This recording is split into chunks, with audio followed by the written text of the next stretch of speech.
Hello everybody, I am making this video for how to use English reading for your spoken English. Right? Generally आप reading करते हैं तो आप सिर्फ उसको टेक्स्ट की तरह रीडिंग करके उसको छोड़ देते हैं और क्वेश्चन आंसर के लिए यूज़ करते हैं.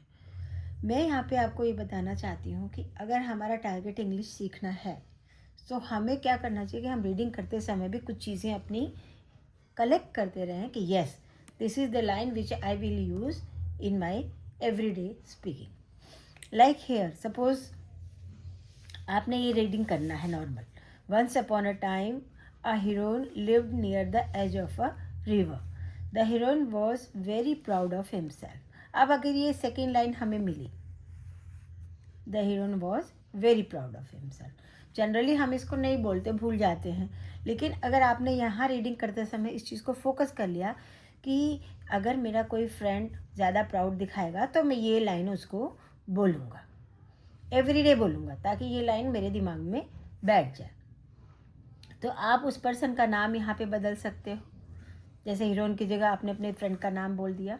और किसी से बात करते समय क्योंकि वो प्रेजेंट में है तो आपने इसको इज़ कर दिया, तो कह सकते हो कि किसी दोस्त से उसकी बात करते समय कि that friend is very proud of himself. इस तरह से आपने एक लाइन अपने कोश में जमा कर ली कि भाई ये लाइन मैं बोलूँगा जब भी मेरा कोई दोस्त या कोई भी व्यक्ति प्राउड की बातें करेगा, घमंड की बातें करेगा, पैसे का घमंड दिखाएगा, तो मैं ये लाइन बोलूँगा और इसको बोल लूँगा ताकि मेरी इंग्लिश इम्प्रूव हो. ये थॉट भी आपको माइंड में रखना है कि मेरी इंग्लिश भी इम्प्रूव होनी चाहिए. तो जो दो लाइन करके इस लाइन को आपने अपने उसमें जमा कर लिया. देन ही वुड से, जो ये जो लाइन है ये बहुत इंपॉर्टेंट है, इसको आप अक्सर यूज़ कर सकते हैं. इसमें क्या कर, he would say, would generally एक बताऊँ कि जो चीज़ हो नहीं रही होती लेकिन इसको इमेजिनेशन में आप कुछ कहने वाले होते हो तो यहाँ वुड का इस्तेमाल किया जाता है.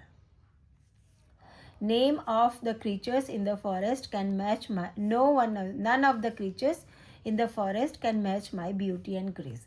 अब ये इस लाइन में उसने एक लाइन बोली है, तो इस तरह ये आप नोट कर सकते हो अपने फ्रेंड का कि कौन सी ऐसी लाइन वो बोलता है जिसमें वो प्राउड शो करता है. उसके बाद he had a long neck and even longer neck. ये भी लाइन आप जनरली आप क्लास में बोल सकते हो, बच्चों के साथ बोल सकते हो. जैसे कि he had a blue pen. कभी आपने देखा होगा तो उसके हाथ में ब्लू पेन होगा, रेड पेन होगा या कोई और चीज़ होगी जिससे आप फैसिनेट हुए होंगे. तो आप ये लाइन भी आराम से बोल सकते हो. यहाँ पे लॉन्ग नेक की जगह आप उस ऑब्जेक्ट का नाम बोलोगे. ये लाइन बहुत अच्छी है, ये कई बार आप रोज़मर्रा में आराम से बोल सकते हो कि he had a this, he had that, he had this. Even, अच्छा, इवन लॉन्गर नेक लेग्स, ये भी बहुत अच्छा है. Even he has done even better, he could done even better. ये इवन बेटर की सेंस में लगा सकते हैं कंपैरिजन करने के लिए कि आप ये कर सकते हो, इससे भी अच्छा कर सकते हो. उस जगह पे आप इवन लगा के उस चीज़ को एक्सप्रेस कर सकते हो. One day he was strolling on the river bank. The water was crystal clear. अब आपने इसको रीडिंग किया, आपने इस लाइन को कैसे आप यूज़ करोगे आपको ये सोचना है. ठीक है, ये लाइन को आपने कैसे यूज़ करना है आपको ये सोचना है, लेकिन इस बुक में नहीं, अपनी लाइफ में. अपनी लाइफ में like one day he was strolling on the river bank. अब आप इसको अपनी फैमिली के लिए, अपने फ्रेंड के लिए यूज़ करना चाहते तो आप किसी को बता रहे हो उसके बारे में, क्योंकि थर्ड पर्सन में बात हो रही है. So one day he was fighting with me. One day he was eating that. या वॉज को हटा दो, इज लगा दो, कुछ भी लगा दो. तो ये चीज़ आपको रोज़ सोचना है पढ़ते समय जो जो आपको अच्छा लगे कि इसको मैं यूज़ कर सकती हूँ या कर सकता हूँ, उसको अलग आप नोट करते जाओ. एक कॉपी बना लो, माई इंग्लिश स्पीकिंग कॉपी. उसमें आपने इसमें ये लाइन नहीं यूज़ कर लिखनी है, आपको वो लाइन लिखनी है कि इससे मैचिंग कौन सी लाइन मैं अपने लिए यूज़ करूँगा जब ज़रूरत होगी. क्योंकि अपने एक्सपीरियंस को हमें पता ही चलता रहता है रोज़ कि ये अच्छा, ये लाइन हम अक्सर बोलते हैं. अब उस टाइम हमें नहीं ध्यान आता, लेकिन अगर आपने ये हैबिट डेवलप कर ली कि अपनी कॉपी में मैचिंग लाइनें लिख ली और फिर आप उसको यूज़ करने लगे, तो देखो आपकी इंग्लिश कितनी जल्दी इम्प्रूव होगी. The heroine saw a little pi in the water. इसको भी आप किसी तरह से लाइन बना सकते हो. The heroine saw a little pie. अब इस फ्रेंड, जैसे आपने फ्रेंड का नाम ले दिया यहाँ पे, ठीक है, फिर 100 और फिर उसके बाद कुछ भी ले दो कि अन आइसक्रीम मैन या किसी हॉकर का नाम कि उसको देखा और उसको सामान खरीदने गया। तो इस तरह की लाइन आपने लिख ली और जब ज़रूरत हुई तो उस लाइन को यूज़ करके याद करके आपने अपनी इंग्लिश स्पीकिंग में बोल दिया। इससे आपका इंप्रेशन भी अच्छा पड़ेगा, क्लास में भी इंप्रेशन अच्छा पड़ेगा, मैडम को भी लगेगा कि अरे वाह बच्चा तो बहुत अच्छी इंग्लिश मिल रहा है। अच्छा ये देखिए, द हिरन थॉट, द हिरन थॉट, ये जो इस तरह के जो इसको अलग से ही लिखिए आप लोग फ्रेजेस को, द हिरन थॉट या ही वुड से, क्योंकि ये आप दूसरी तरह से यूज़ करेंगे। आप एक लिस्ट बनाएंगे और फिर देखेंगे कि मैं इसको कहाँ कहाँ बोल सकता हूँ। I must stick to proper meal time, अब ये लाइन बहुत अच्छी है। जैसे I must study, I must obey my parents, या आई मस्ट डू इट। अब आप पढ़ाई करने का मन नहीं लग रहा कर रहा तो आप अपने आप से बोलोगे I must study now, I should not waste my time.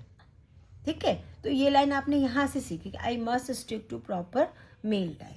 अब इसको आपने लिख लिया और जब आपकी अपनी इंग्लिश की कॉपी खोलोगे, स्पीकिंग कॉपी को, और अच्छा ये लाइन मैं बोलूँगा, ये मैं प्रैक्टिस करूँगा, आप लिखने लगोगे तो आपके माइंड में भी आपको एक स्टोरिंग शुरू हो जाएगी जो ऑटोमेटिकली आपके ब्रेन से निकालेगी उस चीज़ को कि यहाँ पे ये लाइन बोलनी है। देन द पाइक टू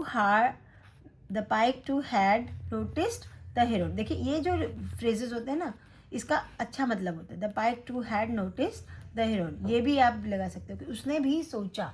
हम जनरली ध्यान नहीं देंगे कि कैसे बोलेंगे, याद नहीं आएगा उस टाइम, तो आपने I too had done this thing या आई टू, ये जो वर्ड है ये बहुत इंपॉर्टेंट, इसको आप लगा सकते हो। जैसे किसी ने कहा आई लाइक यू तो आई लाइक यू टू ऐसे बोलते हो, तो इसको इस तरह से भी यूज़ कर सकते हो।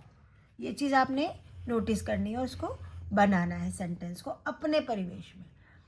आप शुरुआत में अपने परिवेश में बनाएं, नेक्स्ट वीडियो में मैं कुछ लिस्ट भी बना के दूंगी कि इसकी जगह आप ये लाइन बोलेंगे, इसकी जगह आप ये लाइन सोचेंगे, तो आपको और समझ में आएगा। लेकिन मैं ये चाहती हूँ कि मैं अपनी क्लास में भी बच्चों को कहती हूँ पहले खुद सोचो, खुद इवॉल्व करो अपने बारे में, क्या सोच रहे हो, आपको कौन सी लाइन की ज़्यादा ज़रूरत पड़ती है, उसकी इंग्लिश आपको सीखनी चाहिए।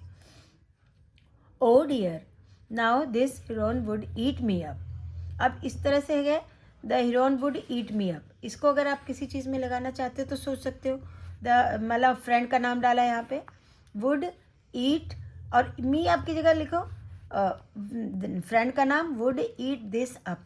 कोई सामान है जो लगता है कि उस फ्रेंड को बहुत पसंद है तो आप लगा सकते हो उस फ्रेंड का नाम, फिर would eat this up, completely पूरा खा जाएगा। हम लोग फ्रेंड्स में बोलते ना, अरे उसको तो बहुत पसंद है, वो पूरा खा जाता है इसको, तो इस तरह से इस लाइन को आप वहाँ पे यूज़ कर सकते हैं।